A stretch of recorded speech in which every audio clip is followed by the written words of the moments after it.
Dear students, welcome back. आज आपण class 10 geometry मधील फर्स्टचा खूप इम्पॉर्टंट पार्ट बघणार आहोत, तो की आहे टेस्ट ऑफ सिमिलॅरिटीज. आपण ऑलरेडी क्लास 9 मध्ये ट्रायंगल चॅप्टर मध्ये कॉन्ग्रंट, टेस्ट ऑफ कॉन्ग्रंट्स हे सगळं बघितलेलं आहे. आता सगळ्यात आधी आपण बघूया की कॉन्ग्रंट फिगर कशाला म्हणायचे आणि सिमिलर फिगर कोणते असतात. तर बघा, ज्या फिगर त्यांची साईज सेम असते, शेप सेम असतो, त्याचबरोबर त्यांचे करस्पॉन्डिंग अँगल सुद्धा जिथे सेम असतात त्याला आपण म्हणतो कॉन्ग्रंट. आणि सिमिलर मध्ये काय की शेप सेम आहे, फक्त साईज डिफर आहे, साईज आहे वेगळी आहे, पण शेप सेम आहे आणि करस्पॉन्डिंग अँगल सुद्धा काय आहे, सेम आहे. अशाला आपण म्हणतो सिमिलर. आता ट्रायंगल सिमिलर आहे ते प्रूव्ह करण्यासाठी आपल्याला या वर्षी 3 टेस्ट बघायचे आहेत. पहिली टेस्ट आहे ए टेस्ट ऑफ सिमिलरिटी, दुसरी आहे एस म्हणजे साइड अँगल साइड, आणि तिसरी आहे एस साइड साइड साइड. बघा, पहिला आपण बघूया अँगल अँगल अँगल. आता इथे आपले दोन ट्रायंगल दिलेले आहेत, ट्रायंगल एल एम एन आणि ट्रायंगल दिलेला आहे यू व्ही डब्ल्यू. आता ह्याच्यामध्ये अँगल जो आहे हा इक्वल आपल्याला दिसतोय, कुणासोबत इक्वल आहे, अँगल व्ही सोबत आहे, बरोबर. म्हणजे angle M is equal to angle V. Similarly angle N जो आहे हा इक्वल आहे कुणासोबत, अँगल डब्ल्यू सोबत आहे.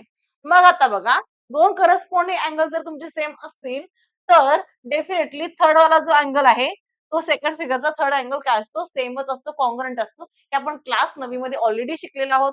म्हणजे ज्या दोन ट्रायंगलचे करस्पॉन्डिंग एक पेअर ऑफ अँगल जर सेम असेल, दोन पेअर ऑफ अँगल, रिमेनिंग राहिलेला सुद्धा पेअर काय असतो, तो कॉन्ग्रंटच असतो. यानुसार हे दोन्ही ट्रायंगल आपले ए टेस्ट नुसार हे दोन ट्रायंगल काय झाले, सिमिलर झाले. म्हणजे triangle L M N is similar to the triangle झाला कोणता इथे, युव्ही डब्ल्यू. समजलं. अशा पद्धतीने हे दोन ट्रायंगल काय झाले, ए टेस्ट नुसार ट्रायंगल सिमिलर झाले. आता सिमिलरली नेक्स्ट बघा, एस टेस्ट ऑफ सिमिलरिटी. आता एस टेस्ट ऑफ सिमिलरिटी म्हणजे काय की ज्याच्यामध्ये जर समजा आता इथे पी क्यू आर आहे, एक्स व्ही डब्ल्यू आहे, एक्स वाय झेड आहे, एक्स वाय झेड. आता यामध्ये जर समजा एक साइड आपल्याला दिली होती 1.5 इथे दिलेली आहे, हा समजा 3 आहे, हा आपण काहीतरी 2 कन्सिडर करू आणि हा काहीतरी 6 दिलेला आहे. ठीक आहे. आता जर समजा की यांचा जो रेशो आहे, करस्पॉन्डिंग साइडचा रेशो जर सेम आला, म्हणजे PQ अपॉन XY. बघा, PQ अपॉन XY करस्पॉन्डिंग साइडचा रेशो किती येतो बघा, PQ upon XY is equal to 1.5 upon 3, 1/2 आला, करेक्ट. त्यानंतर QR upon YZ, QR upon YZ किती आहे बघा, 2 अपॉन, सॉरी इथे 3 घेतलाय ना, 3 अपॉन 6 म्हणजे झाला 1/2. ओके. म्हणजे आता हे दोन पेअरचे साइड आहेत, त्यांचा रेशो बघा सेम आलाय का, 1/2 सेम आलेला आहे. त्याचबरोबर त्यांच्या दोन साइडचा मधला अँगल घ्यायचा आपल्याला. बघा, सिक्वेन्स विसरायचा नाही, साइड अँगल साइड असला पाहिजे. ओके. जर समजा की ही जर साइड तुमची इथे असती, हे जर साइड तुमच्या इथे असत्या आणि हा अँगल असता इथे, तर हे दोन ट्रायंगल सिमिलर नाही होऊ शकत. सिक्वेन्स खूप महत्वाचा आहे, साइड अँगल साइड. ओके. किंवा साइड इथला अँगल जर सेम असता, सपोज हा तुम्ही इथे angle P is equal to angle X दिला असेल, तर ते दोन ट्रायंगल सिमिलर झाले असते एस टेस्ट नुसार. पण जर असं दिलं असेल, साइड साइड आणि ते अँगल दिलं असेल, तर हे दोन ट्रायंगल सिमिलर होऊ शकत नाहीत बाय एस टेस्ट नुसार. त्यासाठी तुमचा सिक्वेन्स खूप महत्वाचा आहे. म्हणजे जर साइड अँगल साइड दोन साइडच्या मधलाच अँगल तुमचा काय असला पाहिजे, कॉन्ग्रंट असला पाहिजे, सेम असला पाहिजे दोन्ही साइडचा, तरच हे दोन ट्रायंगल सिमिलर होतात बाय एस टेस्ट नुसार. बऱ्याच वेळेला तुम्ही मिस्टेक करता की ही ते कुठे दुसरीकडे साइड दिलेली असते आणि अँगल तिसरा असतो, आणि तुम्ही म्हणता की हा दोन अँगल आणि एक साइड आहे म्हणजे एस, दोन साइड आणि एक अँगल आहे म्हणजे एस झाला. नाही होत. समजलं. दोन साइडच्या बरोबर मधलाच अँगल असला पाहिजे. त्याच वेळी आपण म्हणू शकतो की these two triangles are similar by S test of similarity. समजलं. म्हणजे बघा, आता इथे P Q upon X Y आणि Q R upon Y Z ह्या दोघांचा जो रेशो आहे फ्रॉम इक्वेशन 1 and 2 तो सेम आलाय का बघा. म्हणजे P Q upon X Y is equal to Q R upon Y Z आहे. त्याचबरोबर ह्या दोन्ही साइडच्या मधला जो अँगल आहे तो अँगल सुद्धा सेम आहे. म्हणजे हे दोन ट्रायंगल आहेत ते सिमिलर आहेत बाय एस टेस्ट नुसार. म्हणजेच आपण लिहिताना असं लिहिणार, triangle PQR is similar. Similar असा उलटा एस काढायचा. Similar to the triangle XYZ.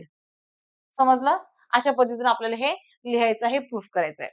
आता सिमिलरली बघा नेक्स्ट आहे आपल्याकडे, जर समजा इथे दोन ट्रायंगल दिलेले आहेत ABC आणि EFG. ह्याच्यामध्ये आपल्याला साइड दिले समजा 2, 2, 2 काहीतरी 6, 6, 6 असं काहीतरी दिलेलं असेल. तर आता इथे करस्पॉन्डिंग साइडचा रेशो बघा तुम्ही. AB अपॉन EF किती येतो तुमचा? 2/3. सिमिलरली AC अपॉन EG तो पण किती येतो? 2/6 म्हणजे 1/3 येतो. Similarly BC upon FG BC upon FG जो आहे तो पण तुमचा किती येतो? 2/6 म्हणजेच 1/3 येतो. पूर्ण तिन्ही साइडचा जर करस्पॉन्डिंग साइडचा रेशो आपण घेतला तर तो सेम येतो का? येस येतो.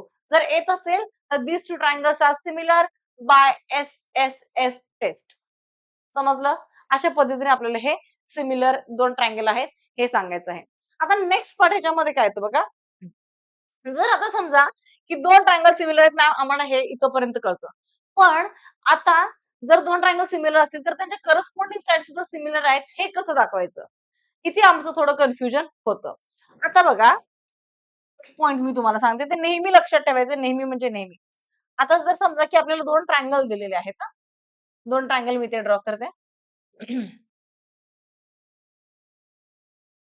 हे असे 1-2 आपल्याला ट्रायंगल दिलेले आहेत. समजा इथे ट्रायंगल दिलेला आहे ABC आणि इथे दिलेला आहे XYZ. ओके. तर इथे आपल्याला समजा angle B is equal to angle Y दिलेला आहे आणि angle C is equal to जर समजा आपल्याला अँगल Z दिलेला आहे तर this two triangles are similar by AA test of similarity. इथपर्यंत आपल्याला आलं. मॅम तुम्ही सांगितला की दोन अँगल असतील तर आपण AA टेस्ट नुसार सिमिलर आहेत सांगू शकतो. आम्ही सिमिलर आहे सांगितलं. मग आता त्याचे करस्पॉन्डिंग साइड सुद्धा प्रोपोर्शन मध्ये आहेत. तर ते कसं काढायचं? आता बघा खूप सोपं सांगते. नेहमी आता ट्रायंगल मी ABC पहिला कन्सिडर करते. बघा हे खूप महत्वाचं आहे. पुढे आपल्याला पूर्ण सगळा चॅप्टर याच्यावरच आधारित आहे. त्यामुळे हे विसरायचं नाही कधी. आता बघा बी अँगलच्या समोरची साइड कोणती आहे? AC आहे. ओके. आता ती कुणाच्या प्रोपोर्शन मध्ये असणार आहे? की Y. आता B आणि Y दोघं सेम होते ना आपले. अँगल B आणि Y सेम होता. मग B च्या समोरची बाजू मी कोणती घेतली? XY घेतली. कोण मी घेतला इथे? सॉरी XZ घेतले. समजलं? म्हणजे याच्या समोरची बाजू, याच्या समोरची बाजू. एवढं लक्षात ठेवा. जे जे सेम सेम आहेत ना, त्याच्या समोरची साइड, लगतची साइड असं कन्सिडर करायचं. ठीक आहे. म्हणजे मला पहिला रेशो मिळाला AC अपॉन XZ इथं मिळाला. हा इक्वल असणार. कोणासोबत असणार इक्वल? रिमेनिंग ऑल साइड सोबत हा नेहमी इक्वल असतो रेशो. आता बघा माझा सी ला कॉन्ग्रुएंट कोण होता? झेड होता. सी ला कॉन्ग्रुएंट कोण होता? झेड. मग सी च्या अपोजिट साइड कोण आहे इथे? AB आहे. आता बघा जो तुम्ही न्यूमरेटर मध्ये ट्रायंगल कन्सिडर केलेला आहे, तोच ट्रायंगल तुम्ही नेहमीच न्यूमरेटर मध्ये कन्सिडर करणार. ओके. मग ह्या सी च्या समोरची साइड कोणती झाली? AB. सी ला इक्वल कोण होता? झेड. मग ह्या झेडच्या समोरील साइड कोणती आहे? Opposite side XY. मग तिथे गेला इथे आपण XY. समजलं? त्यानंतर आता ह्या दोघांच्या मधली साइड म्हणजे जी रिमेनिंग साइड आहे तिथे थोडं डोकं चाललं तरी चालेल. जी रिमेनिंग साइड आहे राहिलेल्या दोन साइड त्या त्यांच्या प्रोपोर्शन मध्ये असणार आहेत. म्हणजे इथे तुम्ही लिहिणार BC अपॉन YZ. समजलं? हा तुम्हाला असा रेशो मिळेल.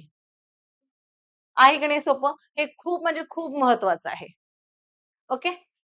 तर अशा पद्धतीने आपल्याला हे सिमिलर दाखवायचे आणि ते रिझन लिहिताना तुम्ही लिहिणार CSST. CSST म्हणजे corresponding of similar triangles, corresponding side of similar triangle. जेव्हा दोन ट्रायंगल सिमिलर असतात तर त्यांचा हा असा रेशो आपल्याला सिमिलर मिळतो. समजलं? आय होप की तुम्हाला टेस्ट ऑफ सिमिलरिटी खूप चांगल्या पद्धतीने समजली असेल. तर व्हिडिओला लाईक करायला विसरू नका आणि जर तुम्हाला आवडलं असेल तर तुम्ही तुमच्या मित्रांसोबत नक्की शेअर करा.